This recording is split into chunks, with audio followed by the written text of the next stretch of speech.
আল্লাহ রাব্বুল আলামিন বলেছেন, ওয়ামা মিন দাব্বাতিন ফিল আরদি ইল্লা আলাল্লাহি রিজকুহা। এই পৃথিবীর বুকে এমন কোন বিচরণশীল জীব নাই যে জীবের রিজকের দায়িত্ব আমি আল্লাহ আমার নিজ হাতে গ্রহণ করি নাই। সব জীবের রিজকের চাবি আমার হাতে। কার হাতে? তাহলে ভয়টা কিসের? আপনার একটা পেট, তাই নিয়ে এত চিন্তা। অথচ এই পৃথিবীতে আল্লাহ পাক বলেন অসংখ্য প্রাণী আছে যাদের কোনো সঞ্চয় নাই। শকুনের মরা গরু অনেকগুলি ব্যাংকে জমা আছে নাকি? কবে কোথায় একটা মরা গরু পাইছে আর খোঁজ নাই, খবর নাই। ওগুলা কি না খাইয়া মরতে দেখছেন রাস্তায় পথে ঘাটে? সুবহানাল্লাহ। অসংখ্য প্রাণী এভাবে দুনিয়া আছে।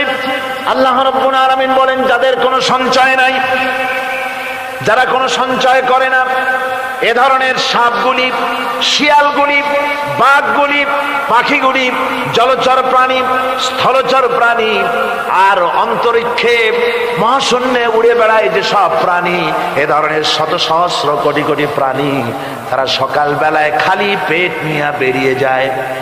খালি পেট নিয়ে সকাল বেলায় বেরিয়ে গেল, আবার সন্ধ্যায় যখন বাসায় ফেরে সমস্ত প্রাণীগুলির পেট আল্লাহ রাব্বুল আলামিন ভরে দেন। সুবহানাল্লাহ।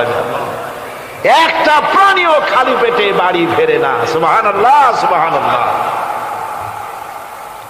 অথচ তাদের কিন্তু জন্ম নিয়ন্ত্রণের ব্যবস্থাও নাই। জঙ্গলে যত প্রাণী আছে তারা কি কোনদিন মিছিল করে এসে বলেছে বাংলাদেশ সরকার আমাদের জঙ্গলের মধ্যে কোনো খোঁজ খবর তো আপনারা রাখেন না, এখানে বাচ্চা কাচ্চা বেশি হইতেছে আর খাওয়াইতে পারি না, এবার কিছু পরিবার পরিকল্পনার ওষুধপত্র পাঠান? কোনদিন বলেছে? বলে নাই, বলবেও না। কে খাওয়ায়? আল্লাহ পাক খাওয়ায়। আল্লাহ পাক খাওয়ায়। সুতরাং আল্লাহ রাব্বুল আলামিন রিজকের মালিক, একথা বিশ্বাস করতে হবে। সেই বিশ্বাসের অর্থ এই নয় যে আপনি চুপ করে বসে থাকবেন আর ফেরেশতারা রান্না করে আপনারে রূপচাঁদা মাছ খাওয়াই দিয়ে যাবে, এরকম না। বিশ্বাস করতে হবে, কাজ করতে হবে, এর ফলে আল্লাহ রাব্বুল আলামিন রিজকের ব্যবস্থা করবেন। ঈমান আনার পর প্রথম যে কোয়ালিটিটা হবে সেই কোয়ালিটি হচ্ছে পার্সোনালিটি, আত্মসম্ভ্রম, আত্মমর্যাদা। দুনিয়ায় কারোর সামনে মাথা সে নত করবে না, মাথা নত করবে কেবলমাত্র আল্লাহর কাছে। সে বিশ্বাস করবে খাইরিহি ওয়া শাররিহি মিনাল্লাহি তাআলা, ভালো মন্দ সব কার কাছ থেকে হয়? আল্লাহর কাছ থেকে হয়। সে কিছুতেই বিশ্বাস করবে না যে কোনো মাজারের কাছে গেলে, কবরের কাছে গেলে আমার তকদির পাল্টে যাবে, কোনো মোমেন তা বিশ্বাস করবে না। কথা বুঝতে পেরেছেন? ভালো করার মন্দ করার সবটা মালিক আল্লাহ সুবহানাহু ওয়া তাআলা। এরপরে 2 নম্বরের যে কোয়ালিটি সৃষ্টি হবে মুমিনের মধ্যে ঈমান আনার পর, সে গুণটা হচ্ছে সে বিনয়ী হবে। বিনয়, বিনম্রতা আর এক বৈশিষ্ট্য হবে। বিনয় এবং বিনম্রতার বৈশিষ্ট্য হবে। তার কারণ হচ্ছে ঈমান আনার পরে সে জানতে পেরেছে আল্লাহ রাব্বুল আলামিনের কর্তৃত্ব থেকে বেরিয়ে আসার ক্ষমতা কারো নাই। অহংকার করে যাব কোথায়? আস্ফালন করে যাব কোথায়? আল্লাহর রাজত্বের বাইরে, আল্লাহর ক্ষমতার বাইরে যাওয়ার ক্ষমতা তো কারোই নাই। সুতরাং অহংকার তার মধ্যে জায়গা পাবে না। আল্লাহ পাক দুনিয়ার সমস্ত মানুষের জিনকে পরিষ্কার করে বলেছেন, ইয়া মাশারাল জিন্নি ওয়াল ইনস ইন ইসতাতা'তুম আন তানফুযু মিন আকতারিস সামাওয়াতি ওয়াল আরদ ফানফুযু লা তানফুযুনা ইল্লা বিসুলতান। হে পৃথিবীর মানুষেরা আর জেনেরা, যদি সম্ভব হয় আমার আকাশের নিচের থেকে, জমিনের উপর থেকে বেরিয়ে যা,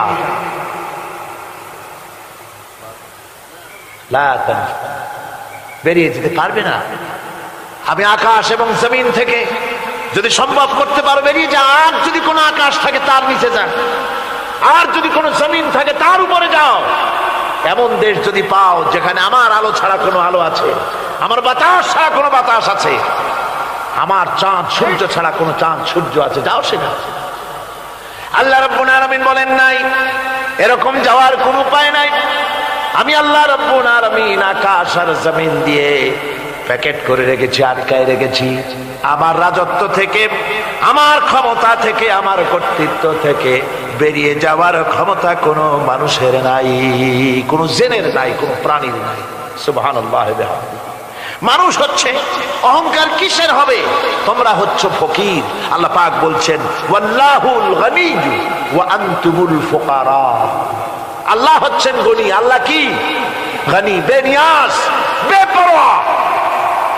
ফাআলুন বিমা ইউরিদ, যা খুশি তাই করে, কারো মুখাপেক্ষী তিনি নন।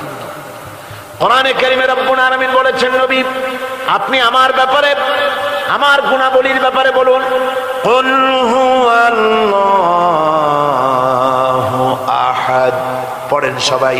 কুল হুয়াল্লাহু আহাদ আল্লাহুস সামাদ লাম ইয়ালিদ ওয়া লাম ইউলাদ ওয়া লাম ইয়াকুল লাহু কুফুয়ান আহাদ। আল্লাহ পাক বলেন বান্দারে, ও আমার নবী আপনি বলুন আল্লাহ পাক এক এবং একক, তিনি নিরঙ্কুশ, তিনি বেনিয়াস, তিনি কারো মুখাপেক্ষী নন, তিনি কাউকে জন্ম দেন নাই, তাকেও কেউ জন্ম দেয়নি। আকাশ এবং জমিনে আল্লাহর সমকক্ষ কেউ নাই। তোমরা হচ্ছ ফকির আর আমি আল্লাহ হচ্ছি বেনিয়াস।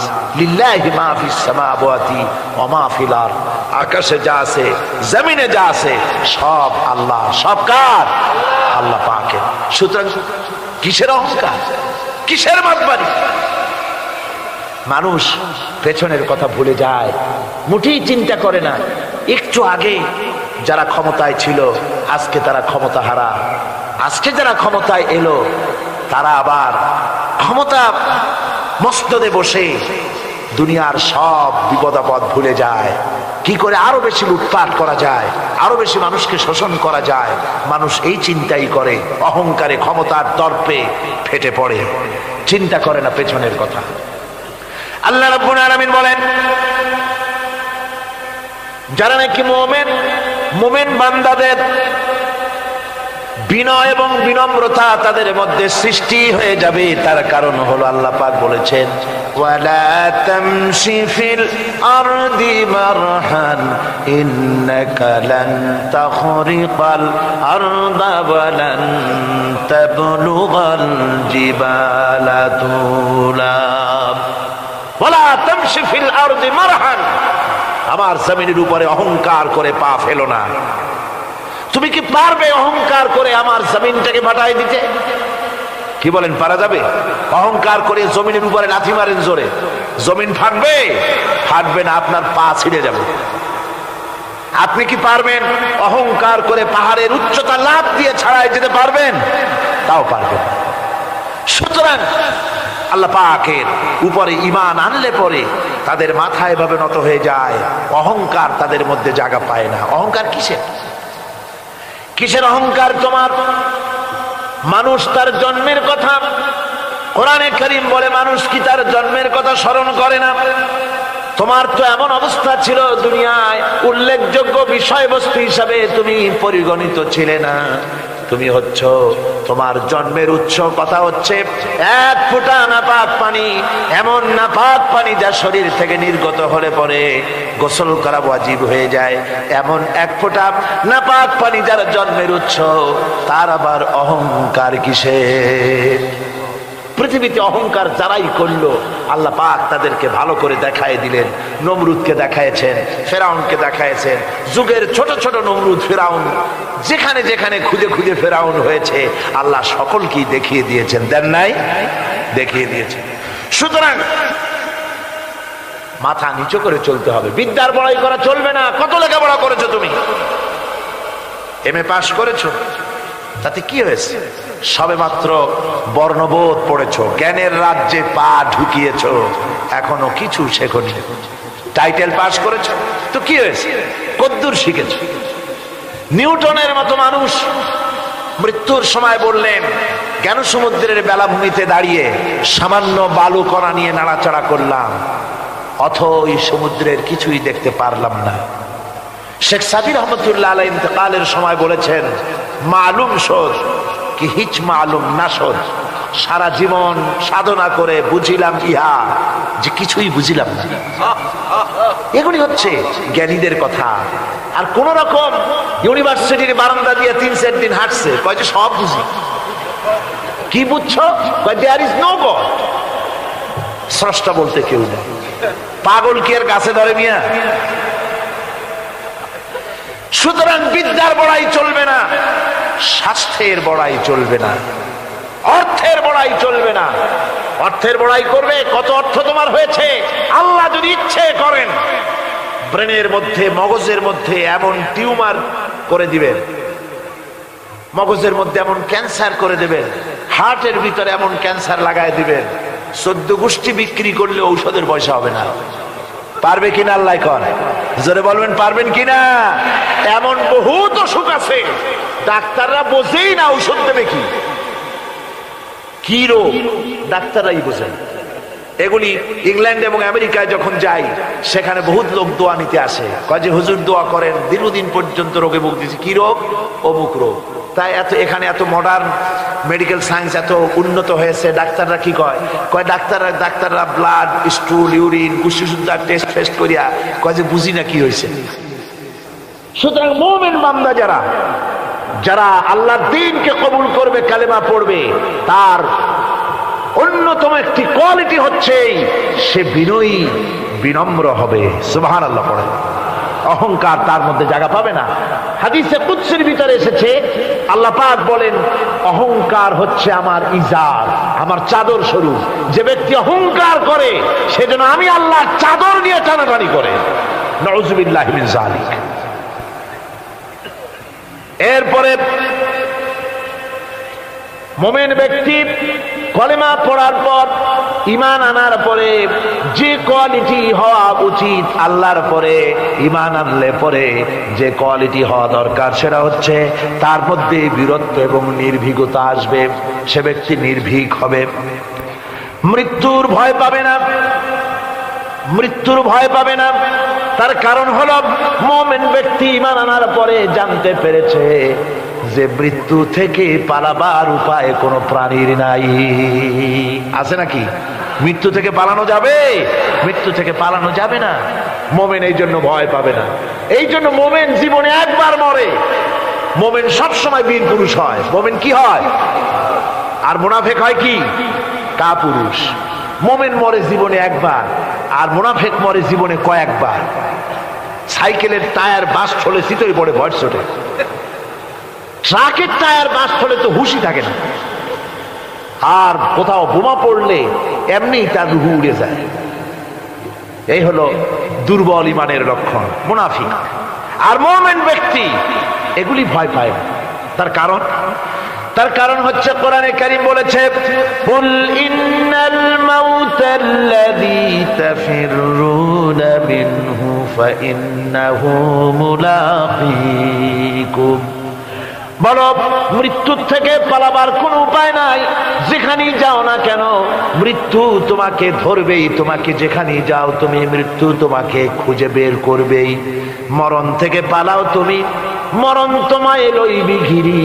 যদিও সুদূর আকাশ পানে, লুকাও সেথায় লাগিয়ে সিঁড়ি।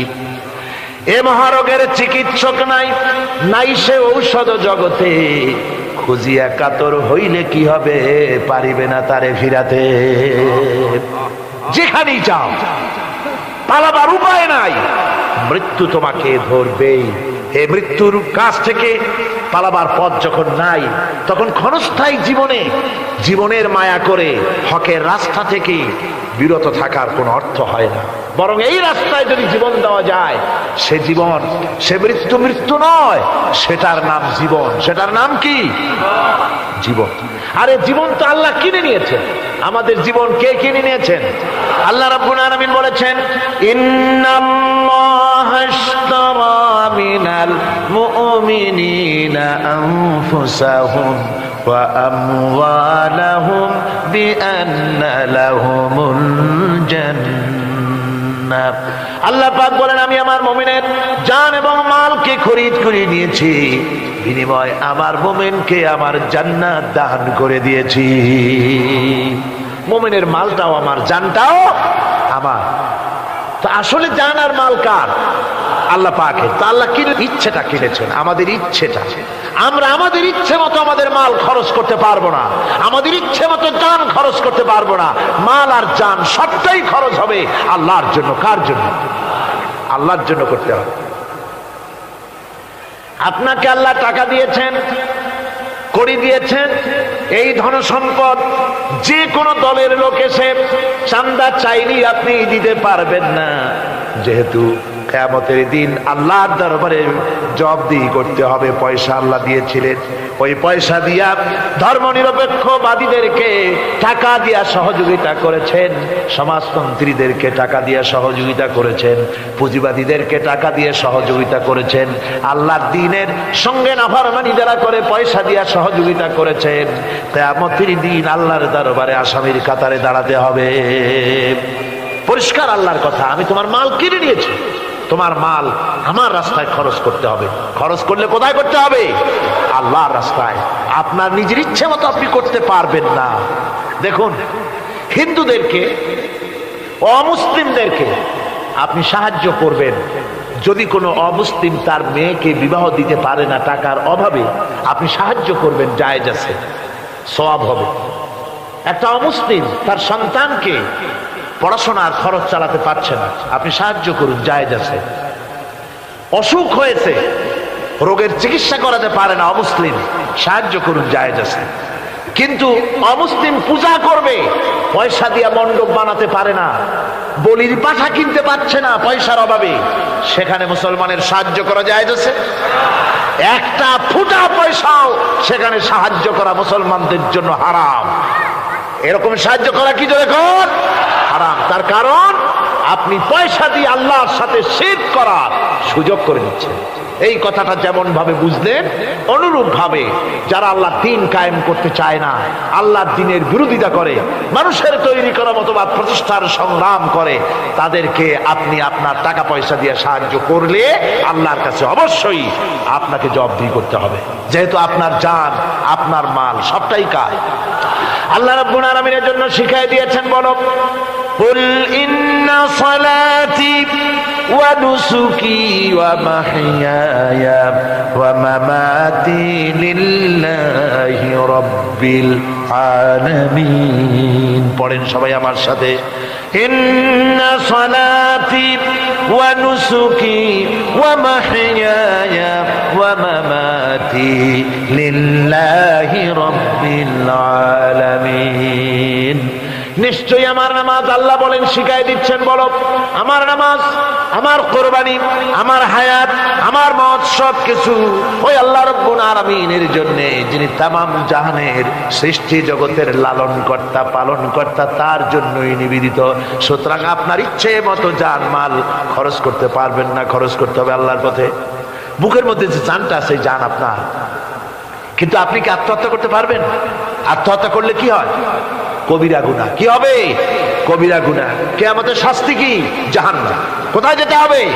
জাহান্নাম। যদিও জানটা আপনার মধ্যে আপনার, কিন্তু এটা আল্লাহ আপনার কাছে আমানত রেখেছেন। এই জান আপনি যেখানে সেখানে খরচ করতে পারবেন না।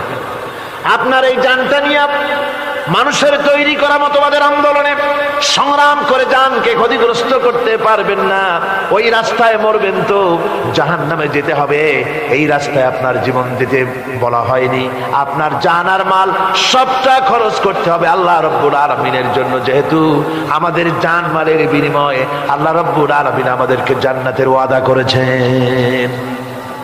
মুমিন ব্যক্তির এই কোয়ালিটি হবে। মুমিন ব্যক্তি, সে ব্যক্তি, তার মনের মধ্যে এই চিন্তা হবে, কেউ আমাকে ক্ষতি করতে পারবে না, আমাকে কেউ মারতে পারবে না। ওয়ামা হুম বিদাররিনা বিহি মিন আহাদিন ইল্লা বিইذনিল্লাহ। আল্লাহর বিনা হুকুমে আমার এক গাছা পশমও কেউ বাঁকা করতে পারবে না। এটাই মুমিনের ঈমান হওয়া উচিত। শুধু তাই নয়, মুমিনের কলিজার ভিতরে এ ধরনের সাহস থাকবে, বিশ্বাস থাকবে। ওয়ামা কানা লিনাফসিন আন তামুতা ইল্লা বিইذনিল্লাহি কিতাবাম মুআজ্জালা। কোন প্রাণী তার নির্ধারিত সময়ের আগে কেউ তাকে মারতে পারবে না। আল্লাহ পাক যে সময় নির্ধারণ করেছেন ওই নির্ধারিত সময়ের আগে কারো মৌত হবে না। নির্ধারিত সময়ের আগে কারো মৌত হবে না।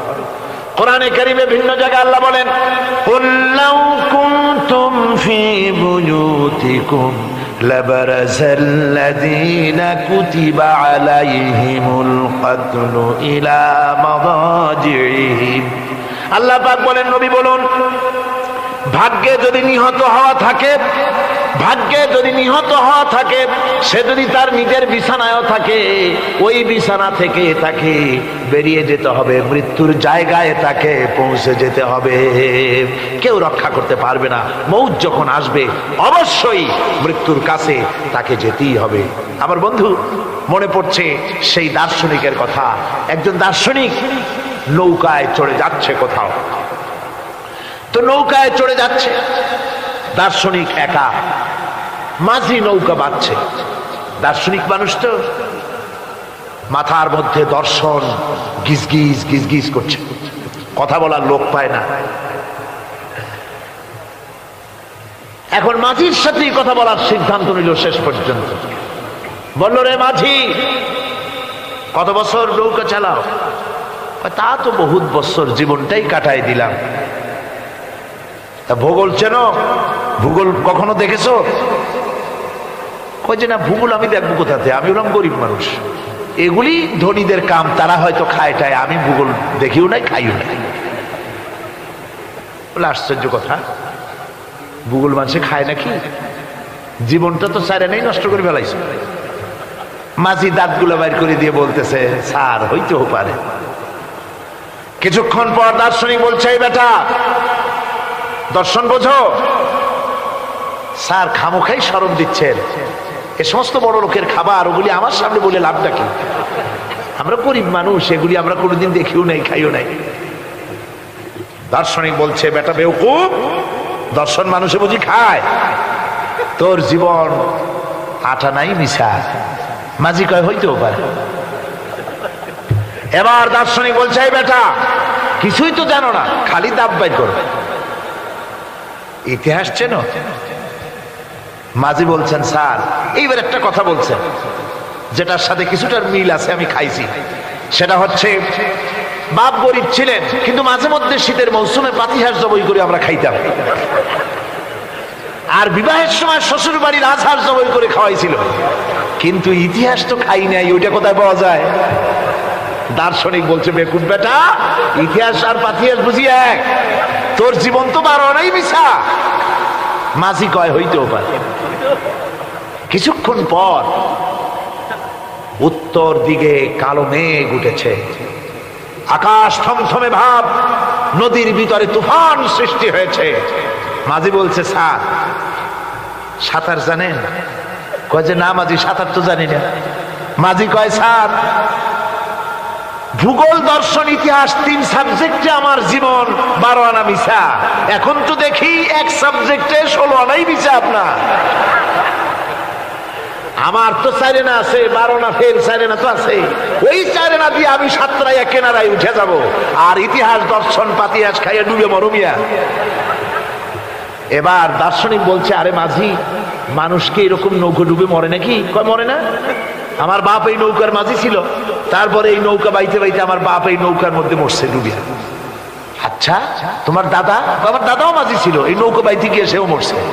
তোমার নানা? আমার নানাও এরকম নৌকা বাইয়া এরকম মাঝি হয়ে মরছে। দার্শনিক কয়, তুমি তো দারুণ বেহায়া, যে নৌকায় তোমার বাপ মরলো, দাদা মরলো, সেই ব্যবসা তুমি ছাড়তে পারো নাই, তুমি তো দারুণ বেহায়া। মাঝির বুদ্ধি কম না। মাঝি কয় যে স্যার আপনার বাপ জিন্দা আছেন? কয় না, মারা গেছেন। কোথায় মরছে? ঘরের মধ্যে খাটের উপরে চিত হইয়া আরামসে মারা গেছেন। আপনার দাদা? বলে তিনিও ঘরের মধ্যে বাস, ওইখানেই ঘরের মধ্যেই মারা গেছেন খাটের উপরে। আপনার নানা? উনিও ঘরের মধ্যে চিত হয়ে আরামসে মারা গেছেন। মাঝি কয় যে আপনিও তো বেশরম কম না, যে ঘরের মধ্যে আপনার দাদা মরলো, নানা মরলো, গুষ্টি মরলো, সেই ঘরটা তো এখন আপনি সারতে পারেন নাই। এর দ্বারা মাঝি বুঝাইতে চাইল এই কথা, দার্শনিক সাহেব, মৃত্যুর জন্য সময় হলো আসল কথা। সময় যখন এসে যাবে, সে যে জায়গায় হোক, মৃত্যু তাকে ছাড়বে না। মৃত্যু যখন আসবে জায়গায় পৌঁছতে হবে, আর সময় যখন আসবে এক মুহূর্ত আগে পিছু করা হবে না। মউত আসার সাথে সাথে আজরাইল তার সামনে এসে যাবে, এক মুহূর্ত বাঁচতে পারবে না। সুতরাং মুমিন ব্যক্তি তার দিলের মধ্যে মৃত্যু সম্পর্কে কোন ধরনের ওই ধরনের চিন্তা থাকবে না, পরান্ডা নিয়ে কোন রকম নিবাসী এরকমের চিন্তা থাকবে না। জীবন আল্লাহ দিয়েছেন, আল্লাহ নিবেন, সময় আসলে এক মুহূর্ত দেরি করা হবে না। সুতরাং সেই জীবনটা যিনি দিয়েছেন তার রাস্তায় যাওয়ার জন্যই সে তৈরি থাকবে। এটা হলো মুমিনের কোয়ালিটি। আমার বন্ধুগণ, এরপরে মুমিনদের ভিতরে আরেকটা জিনিস হবে, সেটা হচ্ছে মুমিন কখনো হতাশ হবে না, নিরাশায় তার মন ভেঙে যাবে না। হতাশা মুমিনের কলিজাকে কখনো ছোট করে দিবে না, আন্দোলন থেকে তাকে বিরত রাখবে না। অন্ধকার দেখবে, চতুর্দিকে অন্ধকার মেঘাচ্ছন্ন, চতুর্দিক থেকে মেঘ জমে আসতেছে, মনে হবে যেন আর ফজর হবে না, কিন্তু একটু পরে দেখা যাবে এই মেঘের ঘন ঘটা দূর হয়ে গিয়ে সকালবেলায় আকাশে আবারও সূর্য উদিত হয়েছে, ঠিক না? সুতরাং মুমিনের হতাশ হওয়ার কোনো কারণ নাই। হতাশ হয় কারণ কোরআনে কারীমের মধ্যে বলা হয়েছে, ওয়ামান ইয়াকনাতু মির রাহমাতি রাব্বিহি ইল্লা দাল্লুন। কেবলমাত্র পথভ্রষ্ট লোকেরাই, কেবলমাত্র গোমরাহ লোকেরাই তারাই নিরাশ হয়, হতাশ হয়। ঈমানদার লোক কখনো হতাশ হয় না, তার ঈমানে, তার আশায় বুক বেঁধে সাহসের সঞ্চার করে দেয়। কারণ সে তো জানে আল্লাযী খালাকানি ফাহুয়া ইয়াহদিন, আল্লাহ আমাকে সৃষ্টি করেছেন, আমার হেদায়েত তিনি দিয়েছেন, পথ তিনি দেখিয়েছেন।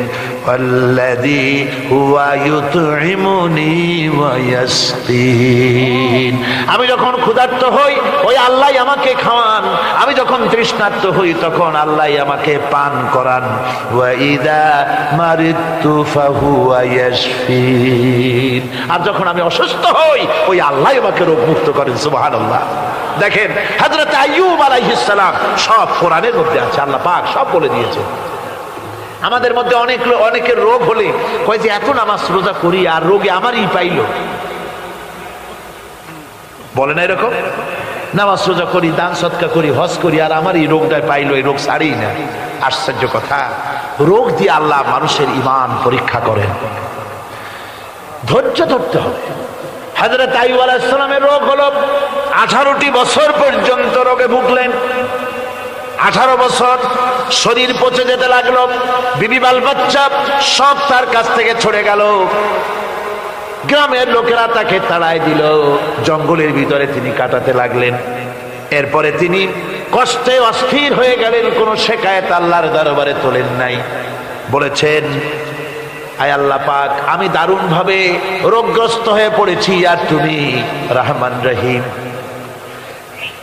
হযরত আইয়ুব আলাইহিস সালাম 18টি বছর রোগ ভোগ করার পর যখন তিনি লক্ষ্য করলেন শুধু শরীরের ভিতরেই পোকা না, এবার পোকা জিহ্বার মধ্যে শুরু হয়ে গেছে, জিহ্বায় পোকা ধরেছে, গায়ের গোশতে পোকা, পুষ পোকা, পচে পচে শরীর পড়তেছে, জিহ্বার মধ্যেও পোকা হয়ে গেছে। হযরত আইয়ুব আলাইহিস সালাম এবার আল্লাহর দরবারে হাত তুলে বলেন, রব্বুল আলামিন, এতদিন কোনো কথা বলি নাই, 18টি বছর পর্যন্ত হাসি মুখে আমি সহ্য করে চলছি, তুমি রোগ দিয়েছো বলার আমার কিছুই নাই, কিন্তু এবার অবশ্যই শিকায়েত করব। যেহেতু আমার জিহ্বায় পোকা ধরেছে, মাবুদ আমার জিহ্বায় পোকা দিও না। আমার জিহ্বায় যদি পোকা হয়ে যায় তাহলে তোমার মতো আল্লাহর জিকির আমি কি দিয়া করব? আয় আল্লাহ, জিহ্বাটা সুস্থ রাখো যাতে করে তোমার জিকির করতে পারি। সুবহানাল্লাহ। আমার আল্লাহ রাব্বুল আলামিন পরিষ্কার করে কোরআনে কারীমের মধ্যে বলে দিলেন, আমি আইয়ুব আলাইহিস সালামের আইয়ুবের রোগ মুক্ত করে দিলাম এবং তার হারানো সব সম্পদ আমি তাকে দান করে দিলাম। মুমিন বান্দা যারা, তারা রোগে শোকে এভাবে কাতর হবে না, নিরাশ হবে না, মনে করবে আল্লাহ রাব্বুল আলামিন আমাকে পরীক্ষা করছেন, এরপরে নিয়ামত আসবে, হতাশা তাকে পেয়ে বসবে না। দেখেন ইউসুফ আলাইহিস সালাম, তাকে কুয়ার মধ্যে ফেলে দিল। কারা? ভাইরা কুয়ার মধ্যে ফেলে দিল। কুয়ার মধ্যে ফেলানো হয়েছে। ভাইরা মনে করলো এটা মরণ কুয়া, এটা মৃত্যু কূপ, এখানে ইউসুফ আলাইহিস সালাম শেষ হয়ে যাবে। কিন্তু ওই 11 ভাইরা জানতো না এটা মৃত্যু কুয়া নয়, এটা হচ্ছে একদিকে কুয়ার মুখ আর একদিকে মিশরের সিংহাসন। এটা কেনানের কুয়ার মধ্য থেকে ইউসুফ আলাইহিস সালাম ঢুকলেন। এটা একটা টানেল, সুড়ঙ্গ পথ। কুয়ার এক মাথা দিয়া ঢুকলেন আর এক মাথা দিয়া মিশরের সিংহাসন দখল করলেন। সুবহানাল্লাহ। আল্লাহ কোথা থেকে কোথায় নিয়ে গেলেন। হযরতে ইয়াকুব আলাইহিস সালাম সন্তানের শোকে অস্থির হয়ে গেলেন, সন্তানের শোকে অস্থির হয়ে গেলেন, কিন্তু তিনি নিরাশ হন নাই, হতাশ হন নাই। তিনি বলেছেন ফাসাবরুন জামিল আসাল্লাহু আইয়াতিয়ানি বিহিম জামিআন ইন্নাহু হুয়াল আলিমুল হাকীম। ফাসাবরুন জামিল, আমি উত্তম ধৈর্য ধারণ করব এবং আমি আশা করি অতি শীঘ্র আল্লাহ রাব্বুল আলামিন আমার যা আমি হারিয়েছি আমাকে আল্লাহ পাক মিলাই দিবেন। সুবহানাল্লাহ বিহামদি। আর আল্লাহ পাক হযরত ইয়াকুব আলাইহিস সালামের কাছে হযরত ইউসুফকে মিলাই দিলেন। সুবহানাল্লাহ বিহামদি। সুতরাং মুমিন ব্যক্তি কখনো নিরাশ হবে না, হতাশা নিরাশায় তার মন ভেঙে দেবে না। দেখা যাচ্ছে ইসলামী আন্দোলন আর বুঝি রইল না, বুঝি শেষ হয়ে গেল। চতুর্দিক থেকে বন্য হায়নারা অস্ত্র নিয়ে, বিদেশি টাকা নিয়ে, সম্পদ নিয়ে চতুর্দিক থেকে হামলা শুরু করেছে, আর বাঁচার পথ নাই। ইসলামী আন্দোলন বুঝি শেষ না। মুমিন যারা, তারা হতাশায় ভোগে না। কি বলেন? হতাশায় ভোগে? মোটেই হতাশায় ভোগে না। তারা মনে করে নিশ্চয়ই এর ভেতরে রয়েছে কল্যাণ। এর মধ্যে কি রয়েছে? আমরা দেখতে পাই হযরত ইউনূস আলাইহিস সালাম মাছে তারে গিলে ফেলে দিল। হতাশায় তিনি হার্ট ফেল করেন নাই। মাছের পেটের মধ্যে যদি কেউ চলে যায়, বেরিয়ে যাওয়ার জন্য কোনো ব্যাকডোর আছে নাকি? কোন পালাবার কোন রাস্তা আছে? মাছের পেটের জানালা দরজা আছে? কিছুই নেই। তিনি হতাশ হলেন না। মাছের পেটের ভেতরে বসে হযরত ইউনূস আলাইহিস সালাম বুক ভরা আশা নিয়ে আল্লাহর দরবারে তিনি ঘোষণা করলেন, লা ইলাহা ইল্লা আনতা সুবহানাকা ইন্নী কুনতু মিনাজ জালিমিন। পড়েন না সবাই, লা ইলাহা ইল্লা আনতা সুবহানাকা ইন্নী কুনতু মিনাজ জালিমিন। হযরত ইউনূস আলাইহিস সালাম বললেন, আল্লাহ তুমি ছাড়া কোনো ইলাহ নাই, তোমার পবিত্রতা ঘোষণা করছি, আমি জালিমদের অন্তর্ভুক্ত হয়ে গেছি। তিনি যখন চিল্লাচ্ছিলেন, মাছের পেটের ভিতরে বসে যখন কাতরুক্তি করতেছিলেন, আল্লাহ বুঝি তখন শোনেন নাই সে কথা? কি বলেন? আল্লাহ বুঝি তখন তন্দ্রায় বা নিদ্রায় ছিলেন না? আল্লাহ পাক কি ঘুমান? তন্দ্রায় যান?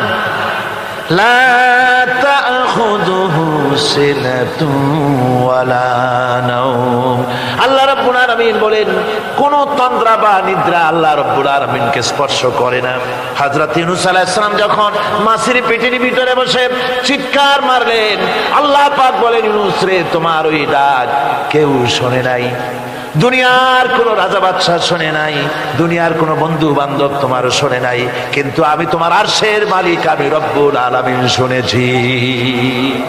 শুধু শুনি নাই, সঙ্গে সঙ্গে জবাব দিয়ে দিয়েছি, ফাস্তাজাবনা লাহু ওয়া নাজ্জাইনাহু মিনাল গাম্মি। পড়েন, ফাস্তাজাবনা লাহু ওয়া নাজ্জাইনাহু মিনাল গাম্মি ওয়া কাযালিকা নুনজিল মুমিনিন। আল্লাহ পাক বলেন, আমি জবাব দিলাম। মাছের পেটের ভিতরে বেদনা শুরু হয়ে গেল, মাছ আর তলদেশে শুয়ে থাকতে পারলো না, সাঁতরাতে পারলো না, মাছ ভেসে উঠল উপরে। পেটের যন্ত্রণায় মাছ কিনারায় চলে এসে বমি করে দিতে পারলে যেন বাঁচি, এই অবস্থা মাছের হলো। কিনারায় চলে এলো, বমি করে ইউনূস আলাইহিস সালামকে ফেলে দিল, মাছও বাঁচলো, ইউনূস আলাইহিস সালামও বাঁচলো।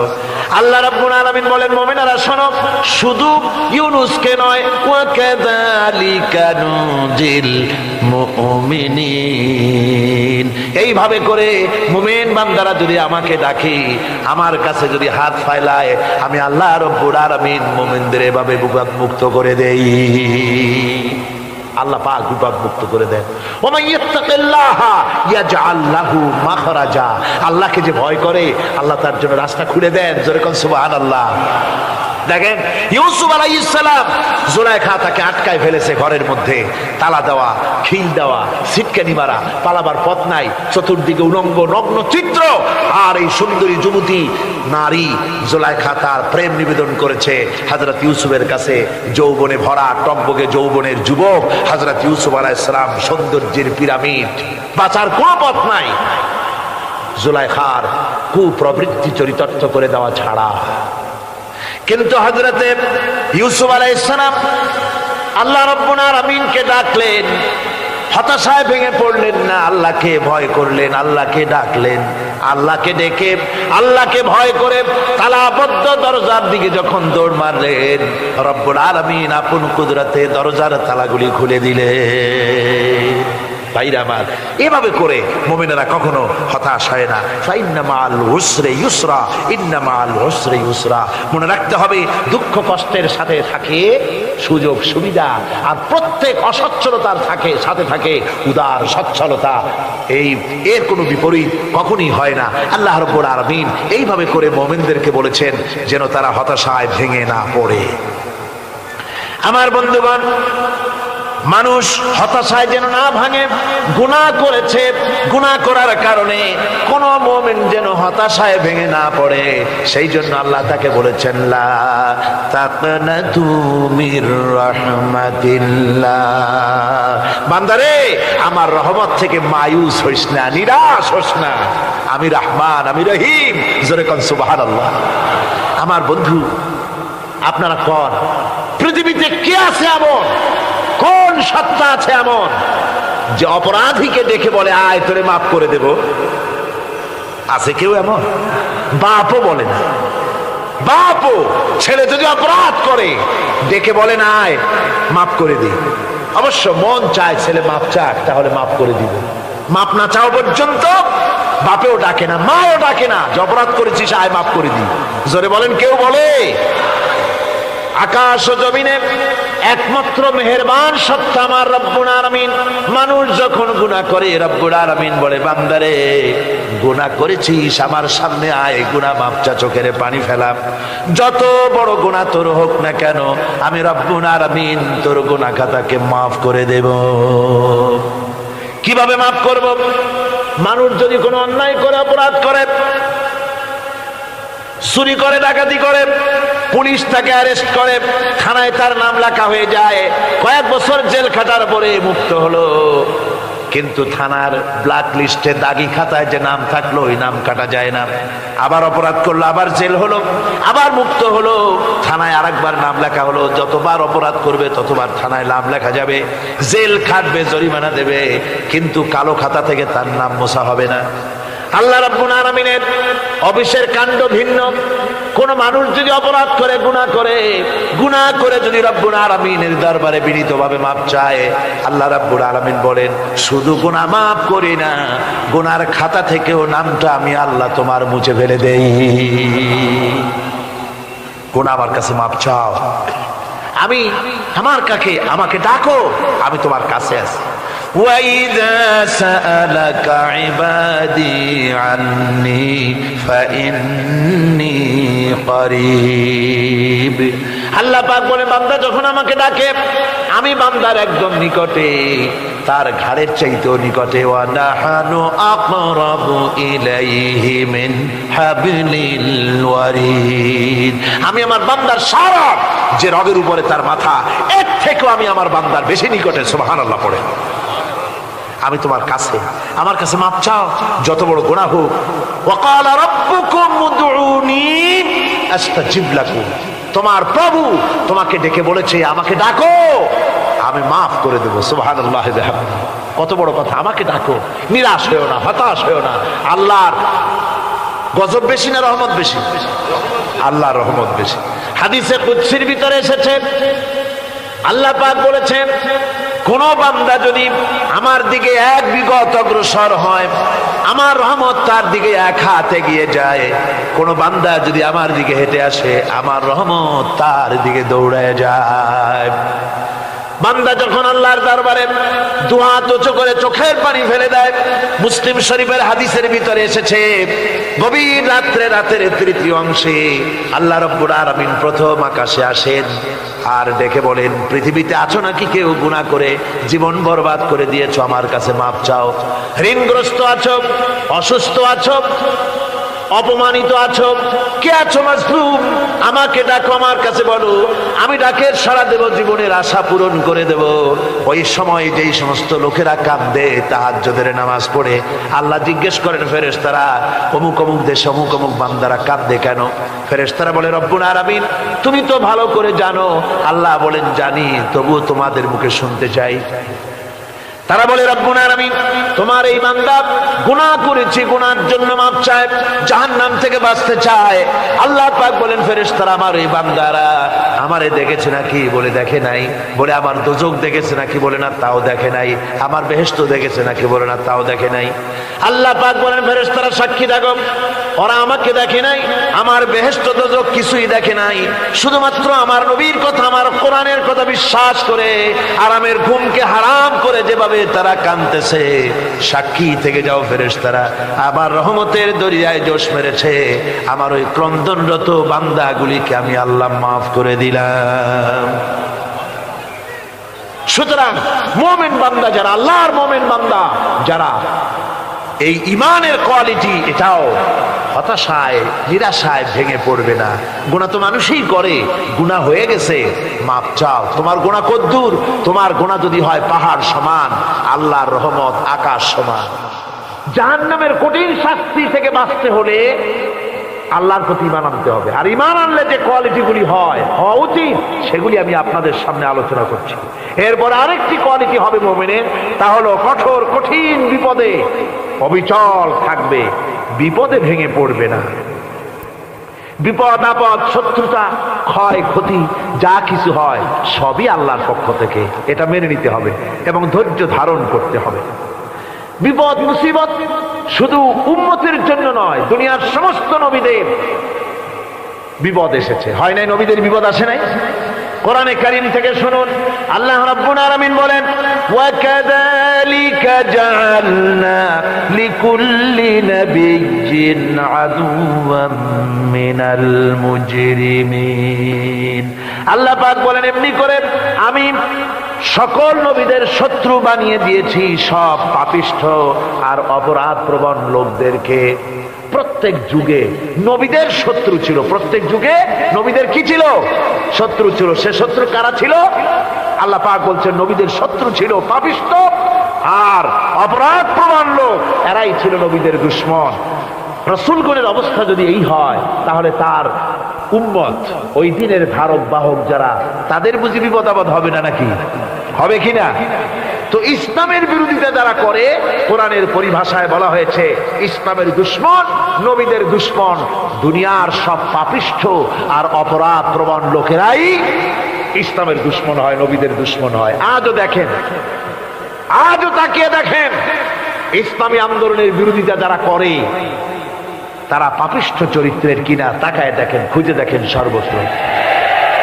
খুঁজে দেখুন, খুঁজে দেখুন যারা ইসলামী আন্দোলনের বিরোধিতা করে, যারা ইসলামকে মিটিয়ে দেওয়ার চেষ্টা করতেছে, যারা ইসলামকে মৌলবাদ বলে, ইসলামকে সাম্প্রদায়িক বলে। কোরআনে কারীমের কথা কত স্পষ্ট যে নবীদের দুশমন হয়, ইসলামের দুশমন হয় মুজরিম লোকেরা, অপরাধ প্রবণ আর পাপিষ্ঠ লোকেরা। আজও আমরা দেখতে পাই এই শ্রেণীর লোকেরা পাপিষ্ঠ এবং সবচেয়ে সমাজের নিকৃষ্ট ধরনের চরিত্রহীন লোক। নামাজ নাই। আপনি খুঁজে দেখেন ইসলামী আন্দোলনের বিরোধিতা যারা করছে, যারা নেতৃত্ব দিচ্ছে, নামাজ নাই, রোজা নাই, চরিত্র নাই, হজ নাই, যাকাত নাই, মদ, জুয়া, জেনা, ব্যভিচার ইত্যাদিতে লিপ্ত। চেহারা দেখলে ছেলেপেলেরা 2 গ্লাস পানি খায় ভর ছোটে। কথা ঠিক কিনা কর? এই হলো অবস্থা। মারে কেন? মুমিনদেরকে, পয়গম্বরদেরকে, সাহাবীদেরকে এবং ঈমানদারদেরকে মারে কেন? তার কারণ হচ্ছে আল্লাহ রাব্বুল আলামিন বলেছেন, ওয়া মা নাকামু মিনহুম ইল্লা আইয়ুমিনু বিল্লাহিল আজিজিল হামিদ। কাফিররা ঈমানদার লোকদেরকে অন্য কোন অপরাধী নির্যাতন চালায় না, নির্যাতন চালায় শুধু এই কারণে যেহেতু মুমিন লোকেরা পরাক্রমশালী, আল্লাহ রাব্বুল আলামিনের দ্বীনকে কায়েম করতে চায়, তার উপরে ঈমান এনেছে, এই কারণেই তারা মারে। ঠিক কিনা কর? যুগে যুগে নবীদের উপরে, সাহাবীদের উপরে যে অত্যাচার হয়েছে, সে অত্যাচার এই কারণেই হয়েছে, অন্য কোনো কারণে নয়। এই কঠিন বিপদে অবিচলতা এবং ধৈর্যের দৃষ্টান্ত নবীগণ পেশ করেছেন পৃথিবীর বুকে। আমরা দেখেছি ইব্রাহিম আলাইহিস সালামকে আগুনে ফালানো হয়েছে, আছে না কোরআন শরীফে? আমি কিন্তু গল্প করতেছি না, সব কোরআনের কথা। কিসের কথা? ইব্রাহিম আলাইহিস সালামকে আগুনে ফালানো হচ্ছে। অপরাধ কি? অপরাধ হচ্ছে হযরত ইব্রাহিম আলাইহিস সালাম দাওয়াত দিয়েছেন, লা ইলাহা ইল্লাল্লাহ। জোরে পড়েন, লা ইলাহা ইল্লাল্লাহ, লা ইলাহা, লা ইলাহা ইল্লাল্লাহ মুহাম্মাদুর রাসূলুল্লাহ। হযরত ইব্রাহিম আলাইহিস সালাম দ্বীনের দাওয়াত দিয়েছেন, এক আল্লাহর দাওয়াত দিয়েছেন, ঈমানের দাওয়াত দিয়েছেন। আর কোন অপরাধ ছিল না। নমরুদ সহ্য করতে পারলো না। কোরআনে কারীমের মধ্যে সব কথাগুলি আল্লাহ পাক এই জন্য বিধৃত করেছেন, এই জন্য কোরআনে কারীমের মধ্যে সব কথা উঠায় দিয়েছেন, যাতে করে মুমিনেরা বিপদ আসলে পরে যেন ঘাবড়ে না যায়। ইব্রাহিম আলাইহিস সালামকে আগুনে ফালানো হচ্ছে। ফেরেশতা বলছে, ইব্রাহিম তোমারে আগুনে ফেলায় দেওয়া হতেছে, আমার কাছে সাহায্য চাও, আমার কাছে ক্ষমতা আছে, আগুনগুলো উঠাইয়া নমরুদের বংশ জ্বালায় দেব। হযরত ইব্রাহিম ফেরেশতার কাছে সাহায্য চাইছিলেন নাকি? তিনি বললেন, ফেরেশতা তোমার কাছে সাহায্য কেন চাইব? আমি তো এমন কোন অন্ধ আল্লাহর ইবাদত করি না যেই অন্ধ স্রষ্টা তার গোলামের দুঃখ দুর্দশা না দেখেন। আমি তোমার কাছে সাহায্য চাইব না। হযরত ইব্রাহিম আলাইহিস সালাম পাশ করলেন। কি বলেন, পাশ করছেন না? ঈমানের পরীক্ষায় পাশ। আগুনের মধ্যে হযরত ইব্রাহিমকে যখন ফেলানো হচ্ছে, রব্বুল আলামিন আগুনের প্রতি নোটিশ করে দিলেন, ইয়া নারু কুনি বারদাও ওয়া সালামান আলা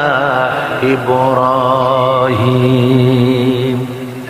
আগুন আমার ইব্রাহিমের জন্য শান্তিদায়ক, ঠান্ডা হয়ে যা। এখন কি আর আগুনের বাপের ক্ষমতা আছে ইব্রাহিমরে পোড়ানো? আর ক্ষমতা নাই। আমার বন্ধুগণ, ইব্রাহিম আগুনের ভিতরে আরামে বসা আছেন, আর ওদিকে নমরুদ বসে বসে দেখতেছে দূর থেকে।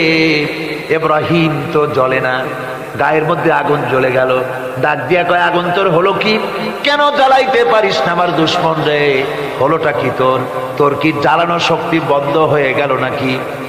আগুনের ভিতর থেকে জবাব এলো, নমরুদ রে, আমার ভিতরে জ্বালানো শক্তি আছে কি নাই যদি প্রমাণ করতে চাও, টেস্ট করতে চাও, তুই নিজে আয়, তোরে শুদ্ধ তামাম দুনিয়া জ্বালাই দিতে পারি, ইব্রাহিমের এক গাছা পশমও জ্বালাই দিতে পারি না।